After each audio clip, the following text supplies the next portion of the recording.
Hello, welcome to On Wildlife. I'm your host, Alex Ray.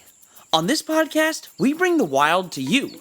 We take you on a journey into the life of a different animal every week, and I guarantee you're going to come out of here knowing more about your favorite animal than you did before. The animal that I want to tell you about today is a bird that spends years of its life out on the open ocean. These adorable creatures have colorful beaks, and they even have a cereal named after them. Don't mistake them for penguins, though. So join me as we fly over the seas to talk about puffins.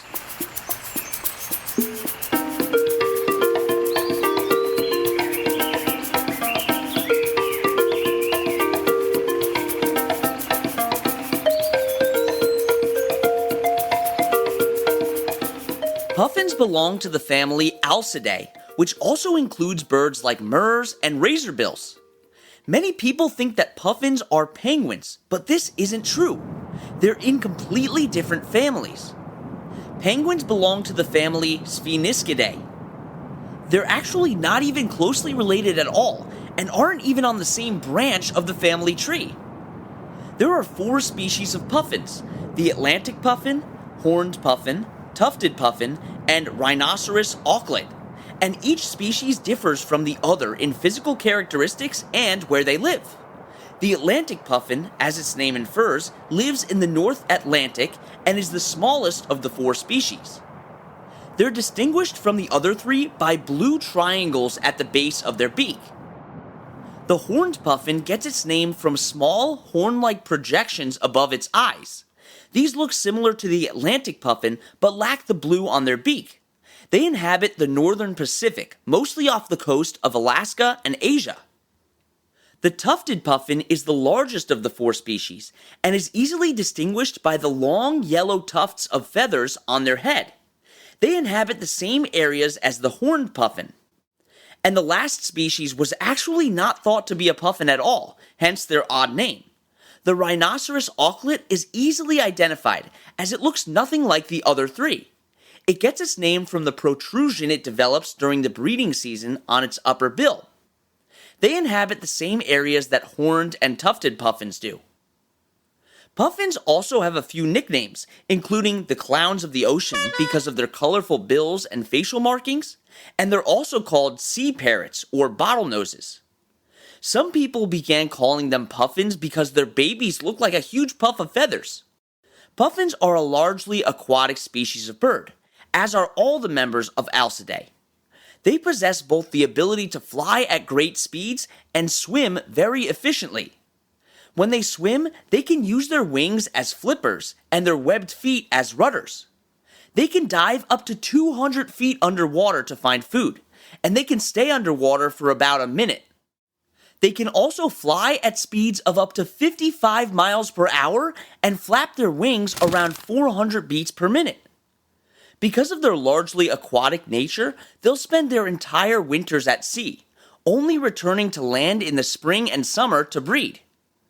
This means that they spend a lot of time in and around the water, and their feathers are actually waterproof so that they don't get damaged. Puffins are very long-lived animals, with estimates putting them at average over 30 years. The oldest recorded puffin was 41 years old. Puffins are almost entirely piscivorous, meaning that they get the majority of their food from fish. They'll eat any fish between 2 and 6 inches in length, but their main prey are sand eels. They'll also eat sprat, capelin, herring, hake, and cod. Fish aren't the easiest to catch or hold onto, though. That's why puffins have special spines on the inside of their beak and tongue that allow them to grip onto the fish that they catch. They'll catch multiple fish per dive, holding them in their beaks until they're ready to eat or they return to shore. They usually hold around 10 fish per dive, but the current record is 62 fish in one dive. And we've got a lot more interesting stuff to talk about right after the break.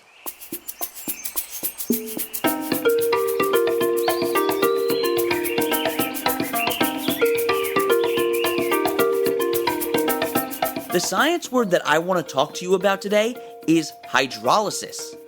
This is the process that we use to break down large molecules into smaller ones using water.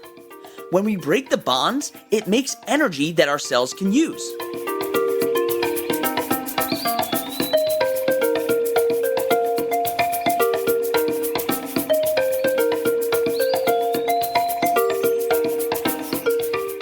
Puffins only come to land in order to breed, otherwise they remain far out at sea. They'll head onto land around April and stay until August, and after breeding is complete, they'll return back to the open ocean. During the breeding season, puffins will become extremely social birds and form colonies that number in the millions. One colony of Atlantic puffins was found to have over 4 million individuals.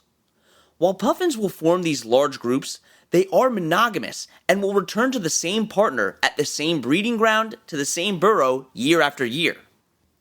Male puffins have a funny way of attracting females to mate with. Like many other bird species, male puffins have a mating dance where they'll try to impress the female. They'll flick their heads and bills around while grunting like a pig near a burrow or a potential burrow site. If a female decides that this male has won her affection, they'll solidify their bond by rubbing their bills together. The colors of their beaks also become much more vibrant during the breeding season and are dull the rest of the year. It's interesting that these birds will spend most of their lives out at sea, but will make burrows to live in. They prefer to make these burrows in hard-to-reach places like cliffs in order to avoid as much predation as possible. These burrows are around 2 to 3 feet in depth. They even have their own bathroom, which is just an offshoot off the edge of the tunnel. This is where the chick will go to the bathroom so it doesn't soil its feathers.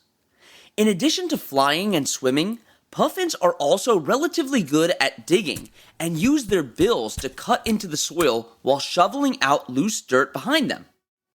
While both sexes participate in this activity, the male does, on average, more digging than the female. Other males have been known to try and steal burrows from each other, and puffins are highly territorial when it comes to their homes. If a new male intrudes on an already inhabited burrow, he might be met with an open bill and ruffled feathers, and sometimes a full-out fight will break out. When puffins open their beaks, it's called gaping, and the width that their beak is open at is indicative of how upset the puffin is. They'll also stomp their feet angrily to signal displeasure. And if there's a fight, individuals that are not engaged in the battle will surround the brawl like spectators and watch the action unfold. Puffins will not reach their breeding age until they're around 5 years old. In captivity, they'll breed as early as 3 years old, though.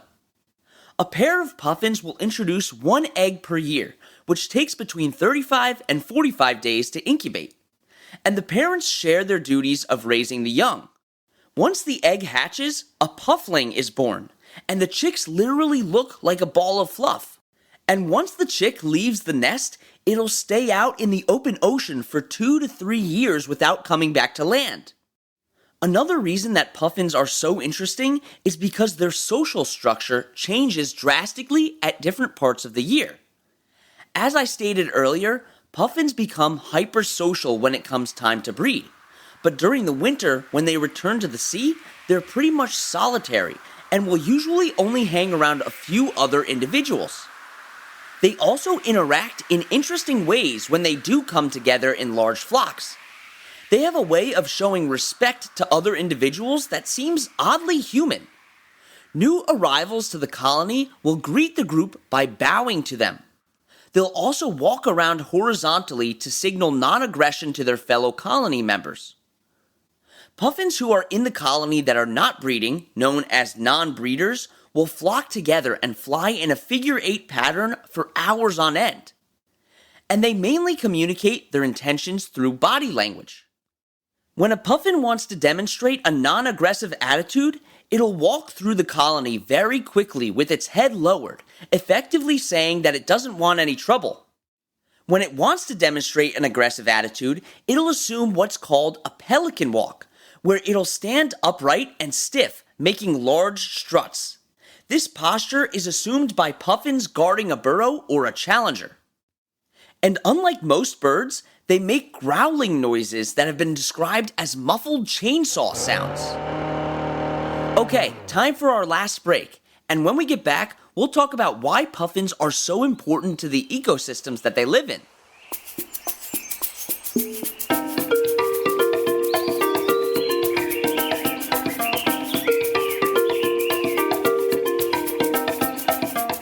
Time for our trivia question.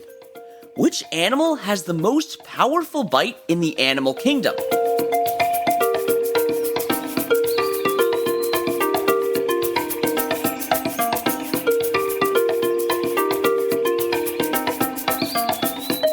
The answer is a saltwater crocodile, which has a bite force of 3,700 pounds per square inch.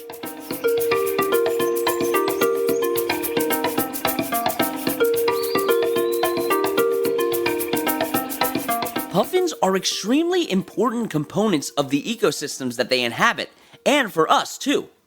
First of all, they're indicator species for scientists that can tell us the health of an ecosystem. If there are puffins around, then the area is typically a healthy ocean environment. They're also major indicators of the health of fish populations because of the sheer amount of fish that they need to bring ashore to support their offspring. If overfishing in an area is very high or fish populations are low, then puffins will not nest there. Due to where puffins nest, there are not many animals that can prey on them. However, there are a few. A puffin's most prominent predator is a bird known as the great black-backed gull. This gull singles out vulnerable puffins and dive bombs them, snatching them out of midair. They also have to worry about kleptoparasites. A kleptoparasite is an animal that steals food from other animals as its primary form of foraging. Herring gulls are the most prominent kleptoparasite that puffins will face. These gulls will steal whole mouthfuls of fish from them, and they'll also rob puffin nests of their eggs and even the baby chicks. Puffins don't really have a good way to defend themselves against these birds, so they're important to all of these predatory animals, but they also help to control fish populations so that one species doesn't overpopulate. Humans are also a major predator and an influence on puffins. In the past, puffins have been severely affected by both overhunting and overfishing. Overfishing can be very detrimental to puffin populations, as they rely heavily on fish populations to raise their young. Also, specifically in Maine, puffins have been hunted ferociously for their feathers and their meat. This has almost made the puffins go extinct in that area. Humans have also introduced invasive species that have harmed puffin populations because they have no defense against them.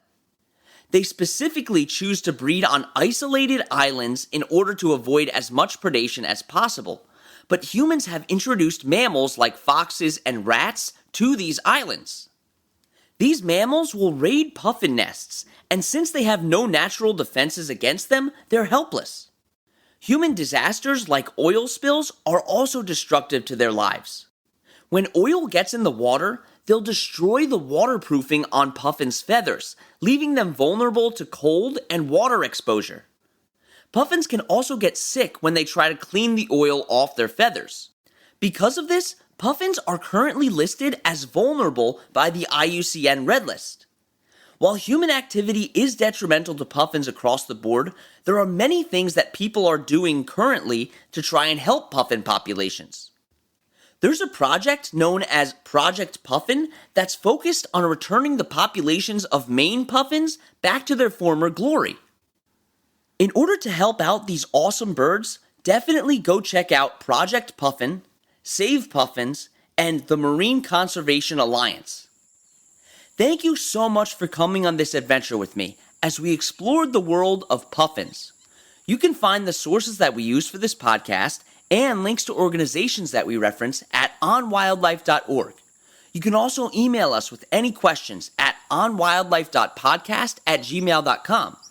And you can follow us on Instagram at on_wildlife or on TikTok at onwildlife. And don't forget to tune in next Wednesday for another awesome episode.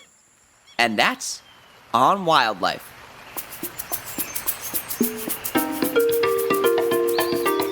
You've been listening to On Wildlife with Alex Ray. On Wildlife provides general educational information on various topics as a public service, which should not be construed as professional, financial, real estate, tax, or legal advice. These are our personal opinions only. Please refer to our full disclaimer policy on our website for full details.